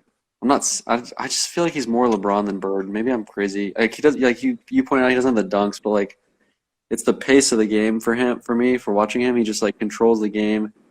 He knows when to pick his spots, when to shoot, when to pass. I like the way he plays. Yeah. Yeah, he's an exciting player. Giannis is very exciting to watch too. There's a lot of talent in the league right now. There is. There's a lot. There's a lot of talents in the league right now. You know, when Fat Snacks mentioned Kawhi, we had a few people mention Kawhi, more than a few, in the chat of the first hour, and he needs to be mentioned too, man. I mean, oh my God, let me see if I can find his stat line from tonight. 45 points, 6 rebounds, 72% shooting, and most importantly, he was clutch. He hit huge shots in the fourth to push them ahead and push it out of reach. And you know this. Dude, Kawhi is really good. I keep putting him in my top 5 rankings of current players, and people want to put him first after the Raptors and wanted to dump him out of the top 10 after last year, and I've just been steady of like, no, he's probably like 3 to 5. He's just really freaking good at basketball. It's like if you just watch him for more than one game, you'll know Kawhi is really good. Here's Kawhi's averages for this series. This is gonna be nuts. 33 points a game. Field goal percentage 61. 3-point percentage 45. on 7 attempts per game. I'm sorry, on 6 attempts per game. Free throws, 89%. 8 rebounds, 4 assists, 2 steals, 1 block. I mean, that's all-time level. Let me read you the game log of another guy, and we'll play a game. You tell me who this – you stop me and tell me when you know who this player is. From today? No, he was not in today's games. But his first round is already over. I'm going to tell you his stats from the first round because we just did Kawhi's. Averages? Okay. Averages for the whole series. 33 points a game. 54% field goals. 43% from 3. 85% free throws. 11 rebounds a game. 5 assists per game. 1 block and half a steal. So several people said Tatum. It is not Tatum. Giannis? Not Giannis, although I would be interested to see what his stats were. The 5 assists is throwing. I wanted to say Jokic, but the 5 assists is throwing me off because I feel like he was like 6 or 7. Nope, Embiid? you were right. It was Jokic. That was my first thought. Yeah, but the assists are low. I know. Okay, he was awesome too. I like watching him a lot. I don't like watching him as much as Giannis and Luka, but he's 1B. He's 1B for me. He's very fun. Eric, you did get it, man. You did. You know all the Joker's stats, man. So look, man, that type of output is just it's ridiculous. Jokic, I was watching that Blazers Nuggets game, and he had 0 points in the first quarter, and I was like, "Oh, what's going on?" And then I stopped watching for a little bit and came back, and he had 30 points. I'm like, "What the fuck?" He didn't even score in the first quarter, and he's got a full game stat. He basically played 3 quarters and still had a full game stat line. And MPJ is very fun to watch too. With 6 threes in the first quarter. He went off, man. He was like Reggie Jackson or something. Talk about how you feeling about Game 7 chances. Well, some people in the Luka chat, Lamine, for example, guarantees that the Mavs will win Game 7, and he rightly predicted Clippers tonight. And I said, if you are very confident, or anybody is, I know the fastest way to double your money in the world, because the odds, according to FanDuel Sportsbook, of the Mavs to win are minus 200. I'm plus 200. I'm sorry, plus 200. So basically, if you bet $100, you'll make 200 in profit. Wow. Betting on the Mavs. So you're getting 2-1 on your money. In other words, the Clippers are big favorites to win Game 7. They're also 6-point favorites, but betting the money line, if you think the Mavs are going to win, you can double your money instantly. 6-point favorites, dude? They haven't even won a home game in this whole series. Dude, nobody has, and the sports books have had the Clippers favored every game, so they're 3-3. I actually don't know whether the spreads have been covered or not, but yeah, there's the sports books are saying quite definitively that the Clippers will win Game 7. So man, you pointed out to me that nobody. I'm sure people will talk about it, but. Late Friday game, early Sunday, and Kawhi and PG went all out tonight. Yeah, Luka kind of saved it a little bit tonight. He didn't go full boat, so maybe there's something there. Yeah, and I think the Mavs have an adjustment to make. Luka, hold on. Yeah. So the first 5 games, really, the Clippers were not throwing all these schemes at Luka. They weren't trapping him with regularity. They were the Clippers' mentality is basically, Luka, if you can beat your man one-on-one and you can beat any help defense that comes by, you're welcome to do it. And they tried that for 5 games, and then tonight in the 6th game they said, no, we're going to stop Luka. So they flipped the script. They said, instead of saying the others will not beat us, Luka must. Tonight they said the others must beat us, Luka will not. Now, the Lakers, without LeBron, applied that same strategy during the regular season in the second half. They just trapped Luka as soon as he got the half court. Anytime he tried to set a screen, they just trapped him. And the solution to that problem was Dwight Powell. Dwight Powell was flashing to the middle. Luka just is tall enough to just dump him the ball, and then Dwight Powell orchestrates 4-on-3 quarter court breaks out of the trap. Carlisle didn't go to it tonight. He didn't go to that. They didn't really have, and they weren't really prepared, I felt like, for the trap. There's an adjustment to be made there. Assuming that the Clippers will go with the same scheme, I think there's an adjustment to be made that the Mavericks can figure out a more efficient, better way to deal with the trap than just Luka throws it to another guy who's not ready to take a shot standing on the perimeter and giving the defense time to adjust, and the Mavericks just wasted 10 seconds off the shot clock. So there's room to improve schematically, and I think they will do it. But As a Luka / Mavs fan, how tired of people just shitting on his teammates are you? Because as a longtime LeBron fan, that's all I ever hear is like, his teammates suck. This guy sucks. If he would just not suck, they would win. It's like, oh my god. Eventually, you're just like really over it. Are you over it yet? Yeah. So I'm sure we have some people, Mavs fans, Luka fans, in this chat, and I think we would all agree that tonight's loss was on Luka.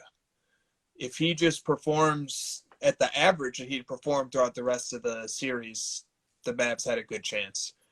It was Luka's play tonight that was, can you ever blame anything on one guy? No, but Luka played probably his worst game of the series, and it came at a bad time. So, speaking of his teammates, I know all the strengths and the weaknesses of every damn teammate. So I can tell you the good and the bad. Tell you that Jalen Brunson is an excellent backup point guard, and he would be a starting point guard on several teams. Dorian Finney-Smith is a terrific defender and can hit from the three at about 40%. Maxi Kleber is suffering from Achilles soreness, so he's not even a shell of himself right now, which is unfortunate. Porzingis is a bit of a letdown, but I think the matchup has taken him out of the series quite a bit. He's been better during the regular season.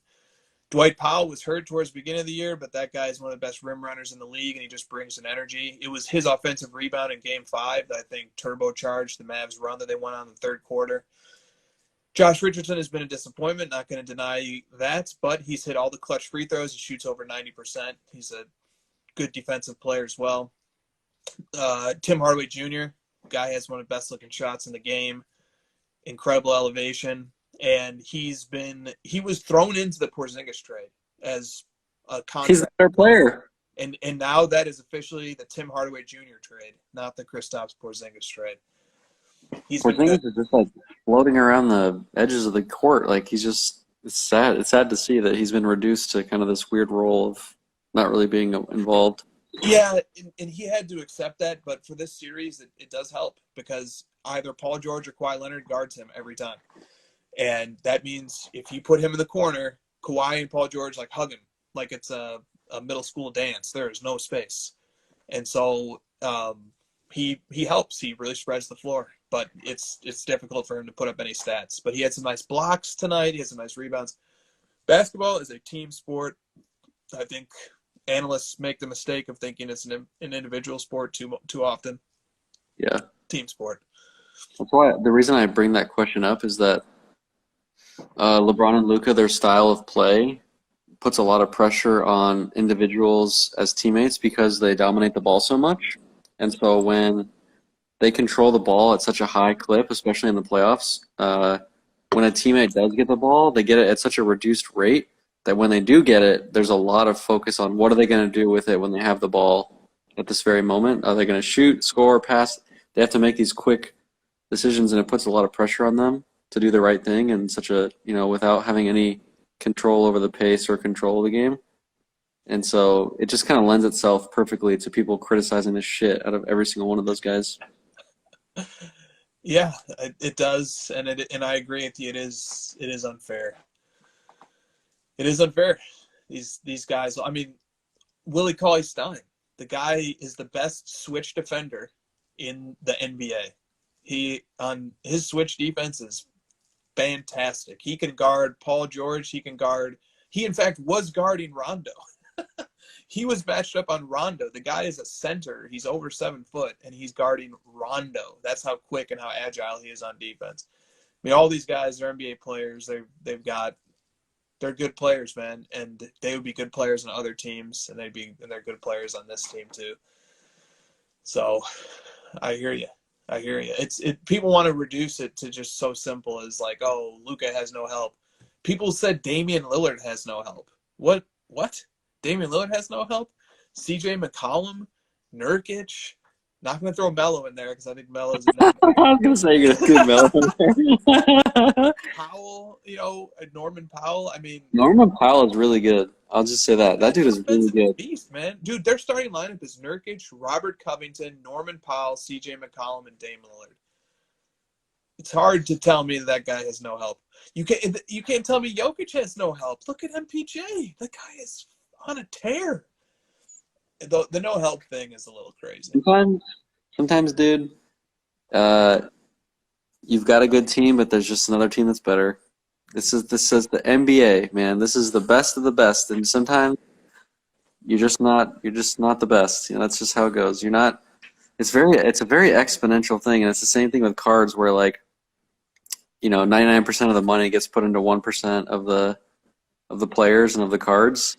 It's the same for basketball. Like, if you don't have that super top end guy, you're just not going to win a championship. Like, go find me a team other than the Pistons that one year that doesn't have like a super elite player. It's just, you just got to have it, and especially because there's only 5 guys on the court, and Dame is freaking awesome, dude. He's freaking amazing, but he's not as good as Jokic, and they lost. So that's just how it goes.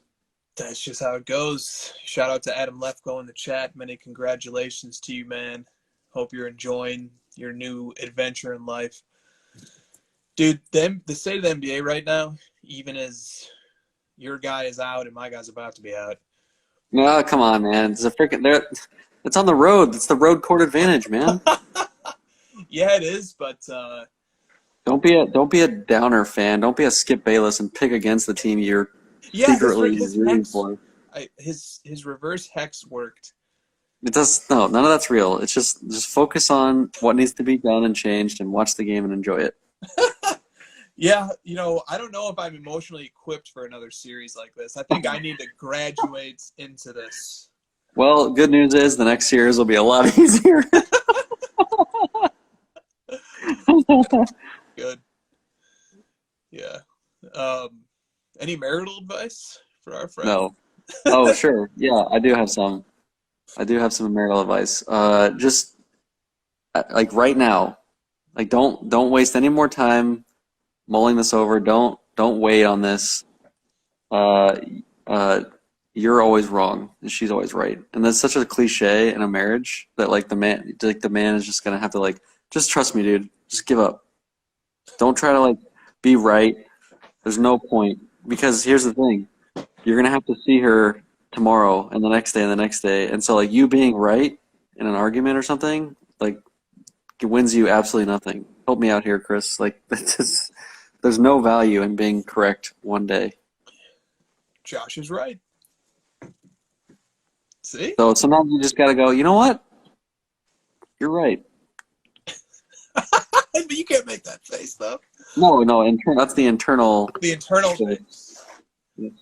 Is Christina here tonight? I haven't heard her chuckle.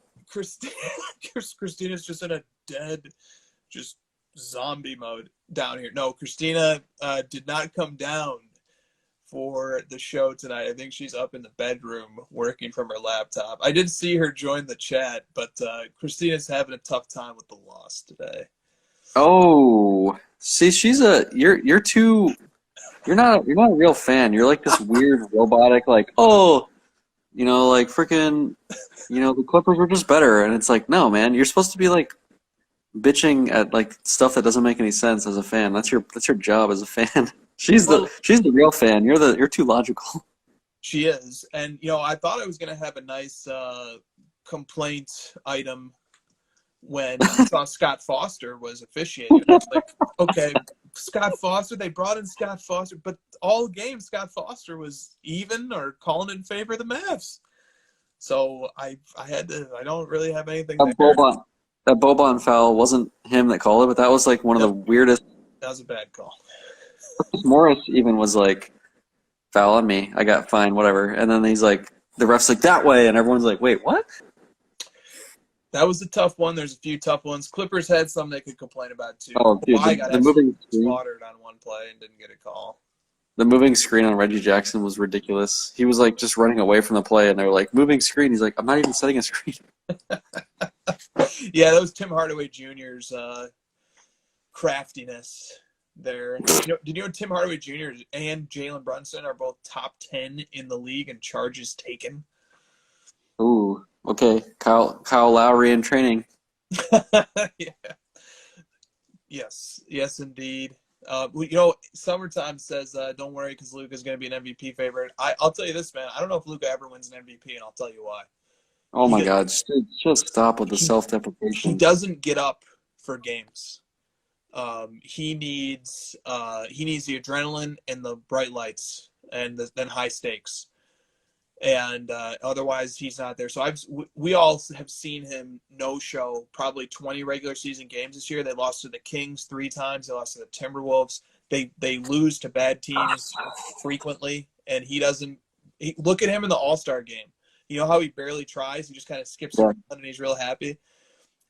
Exhibition games and now low-tier regular season games, he doesn't put in the full effort. And I think after a series like this, it's going to be even more bad. It's going to be more bad. It's going to be worse next year because he's not going to have that enthusiasm or that energy for anything that's not like a prime time bright lights game.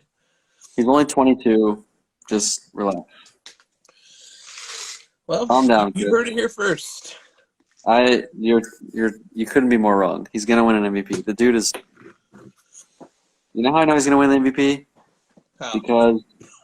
Because he reminds me of LeBron. I told you, like the pace, the control. He's going to get smarter. He's going to get more mature, and he's going to realize that he can't just like force his way into wins and just like chuck a bunch of threes, and that's not how you win games. It's more about controlling the game, and he's doing that very well. He'll continue to get better at it. Well, that'd be nice. Will be nice because it's going to be true. Well, it'll be fun. Okay, all right. Yeah, you're Skip Baylessing Luka's success. Just stop. Hey, if it worked for Skip. Skip. All right. That was good NBA talk. Any other NBA talk before we move on?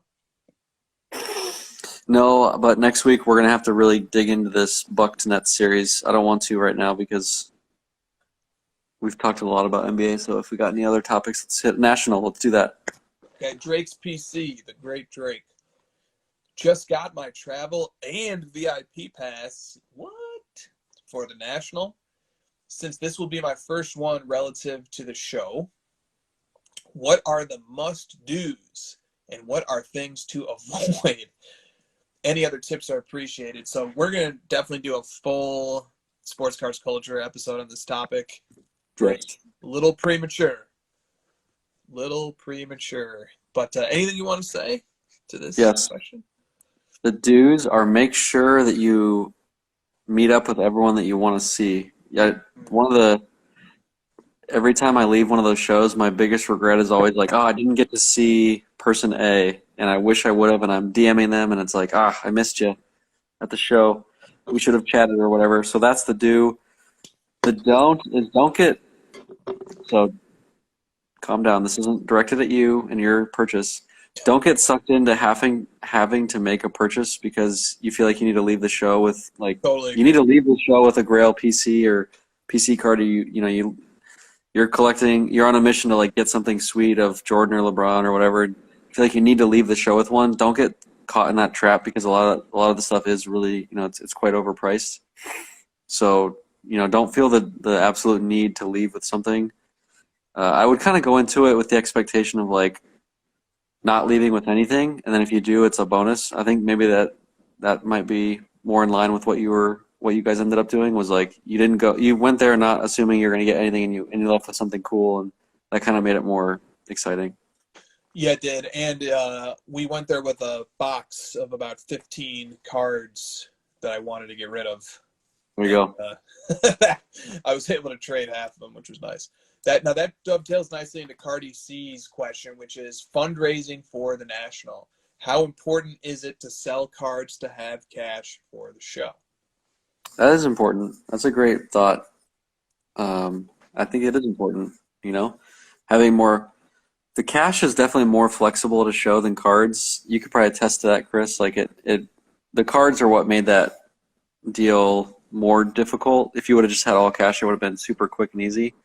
And you weren't lucky that you found someone willing to take cards, but it's definitely harder to find someone to take cards than it is to take cash. So it's important and have flexibility in terms of having cash. And then if you do have cards that you just want to trade, because you guys had both. You had the flexibility of having cash on hand and you had some cards that you wanted to dump. So like being nimble in that is important.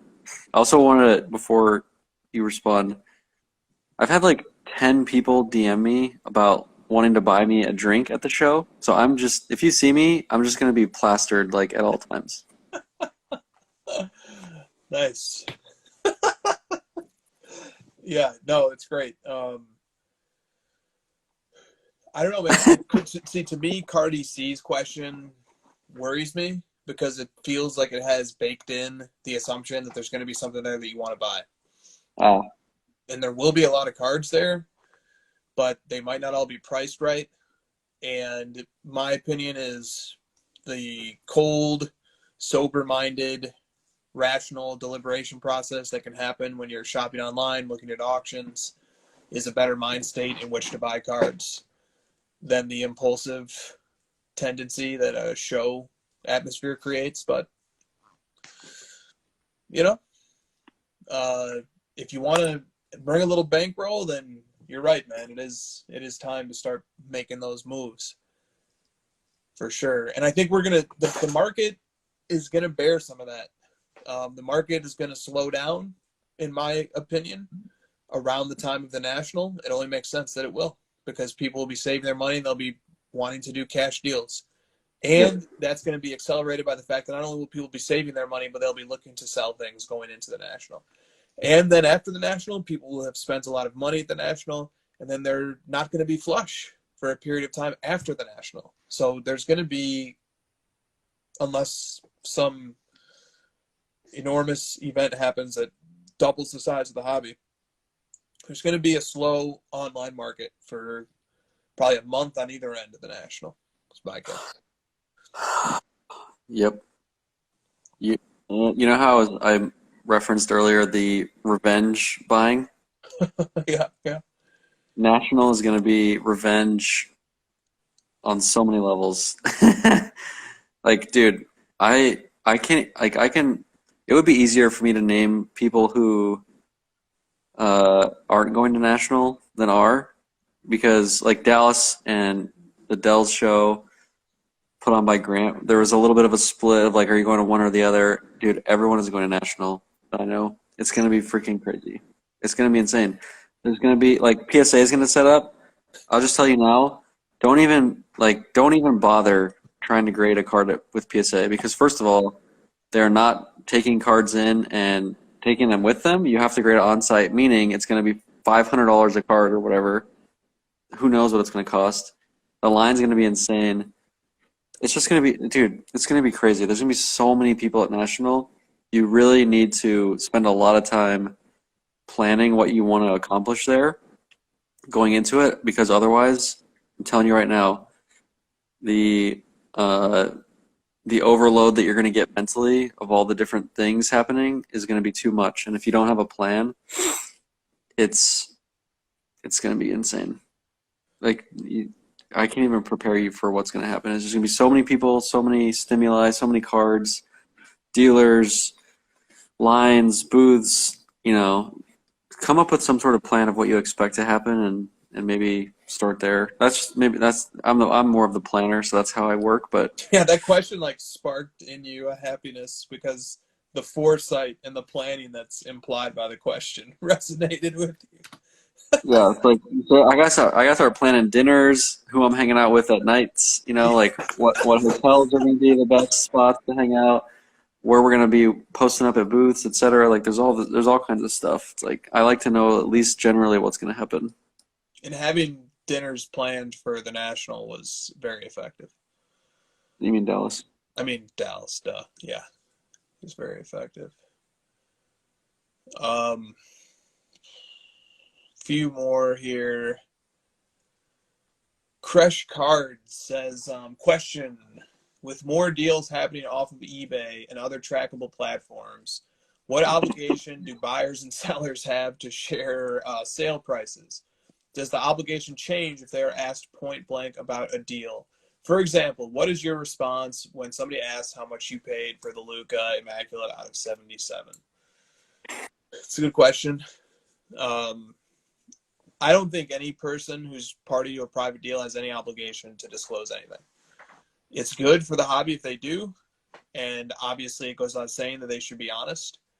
But if a deal is private, it remains their right to keep that deal private. But with that said, it's definitely in the interest of the hobby to have as much transparency as possible. And at Card Ladder, we may or may not be working on a feature that's going to speak to this issue. Yeah, the timing of these questions is just Yeah. someone asked me about tracking multiple collections, and you'll just be right on the money tonight. Lingua Sports Cards. Do you think we could have multiple? No, I'm joking. I'm like, you fucker. Lingua Sports Card says we've went from a junk wax era to a quasi junk auto / relic era to a junk slab era. Is there anything left for card manufacturers and collectors to overpopulate and oversaturate? that is a grumpy question that I love. The junk insert era. Where is that? Trying to think. The junk parallel era, I think that's something that can still get ramped up and juiced up, is the number of parallels. And Yeah, more so than already it is. My God. Yeah. Well, we have an elephant parallel now that I didn't realize. There's an elephant parallel now. Who was telling us that, or was this on crossover? I don't remember. It's probably a joke, but I mean, it's actually probably real. It's real. No, there's definitely an elephant parallel. 100%. Fuck me, what do I know? Select football. There's an elephant parallel.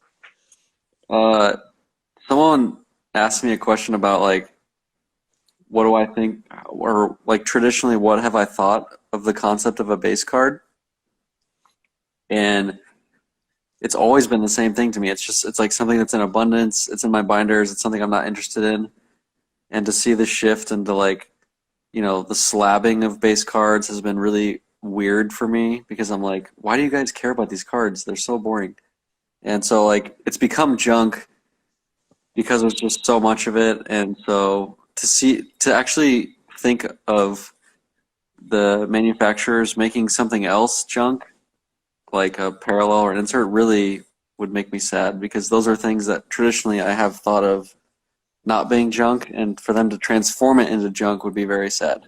Like junk slab, yeah, you made slabs of things that I thought were already junk, or the concept of like overpopulation being junk, not that they're ugly.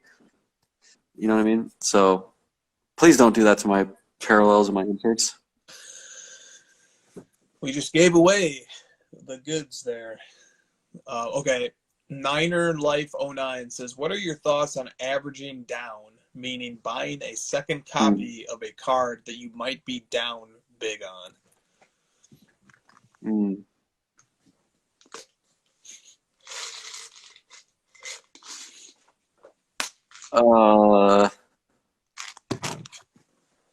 Well, I'm not big on duplicates, so I'm not good with this concept. I don't really like this. This is more of a stock market concept that I don't really feel like applies too well to cards. It's like, if it's that easy for you to go and get that second copy of it, then maybe it's something that just shouldn't be. It shouldn't be something that you're investing in. I don't know. That's maybe just more of like a thought exercise and an actual applicable strategy of like, if it's that easy to get a second copy, should you be investing in it? That's all. I'll just leave it at that. It's a great point, great take. There obviously is a mathematical answer to this question. There's a mathematical equation that is an answer to this question, but it depends on what you think the market's going to do. If you think the market's going to go back up for that card, then it makes a ton of sense to average down. And if you don't, then you have to evaluate the opportunity cost of those dollars that you're spending. But yeah, it's very much an investor stocky topic. All right, go ahead. I'm listening. Go. Yeah, we're at a point. Oh, okay. All right, I was about to wrap this up, but maybe I'll go through one.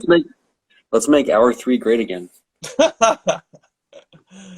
Oh, make hour 3 great again.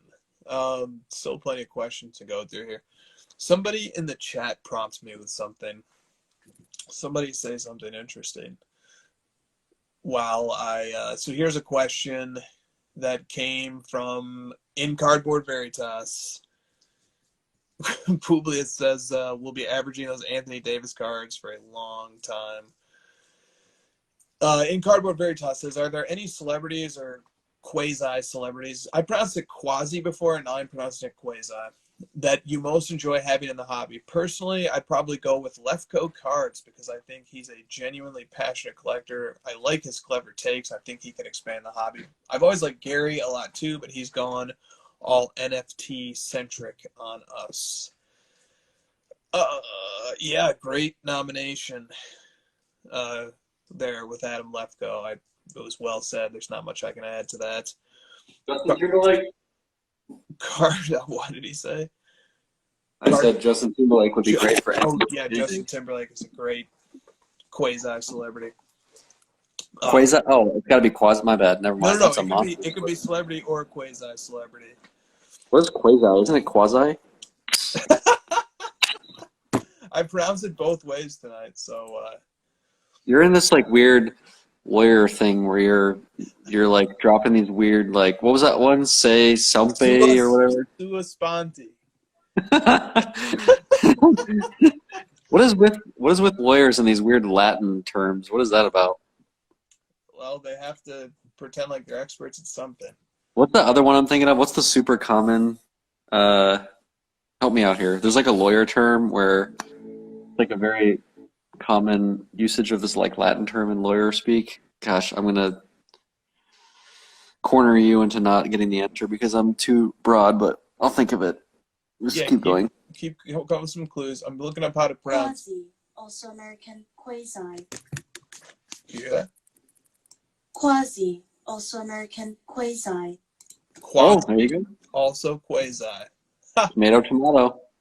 So I've covered all of the... Ad hominem. So people in the chat, start dropping me Latin terms that lawyers always use. Ad hominem. There's another one that I'm thinking of. Someone just keep them coming so that I can... There it is. Thank you. He's got it. Jeremy's got it. Quid pro quo. Quid pro quo. What does that mean again? I think an exchange of one thing for another thing. Like, let me get a technical definition here. You're meeting in the middle kind of thing? Yeah, like this for that, I think is what it stands for. Or a favor or advantage granted or expected in return for something. The pardon was a quid pro quo for help in releasing hostages. Say that 5 times fast. No. No. My son is like really into Dr. Seuss right now, so don't challenge me, but I can read it. I can read a tongue twister if needed be. Your tongue twister skills will never be higher than they are right now. Go read Fox and Socks. That is the most ridiculous book ever written. It's like the most tongue twistery. It's just like, who wrote this crap? I mean, Dr. Seuss, but it's insane. Dr. Seuss. Okay, good. As much as I would like hour 3 to be made great again, I need to go. We need to wrap this because I've got some things to do tonight. It's a good show. It's ready for you, man. Oh, good. Excellent. What is the number Low. Oh, good. 15-19. Good. Very, very good. Okay. All right. Happy basketball day tomorrow, as maybe the series of the playoffs begins. Go Bucks. I guess I got to say go Nets because I picked them. No, come on. Who are you actually rooting for? How can anybody root for the Nets if they're not a Nets fan? That's a good question. Nobody, because go Bucks. Pro bono. That's the other one. That's a good one. Yes, pro bono for free. Go Bucks. Go Hawks. Go Hawks. Oh yeah, tomorrow Jeremy has Nat on his show, so tune into that. I'm sure that's going to be a great one. Sports Cards Live on YouTube with Mr. Jeremy Lee and the guy who owns Collectors Universe. Just that guy. Who? I don't know. You heard of that guy before? Him? Or her? Oh, okay. All right, guys. See you all next week.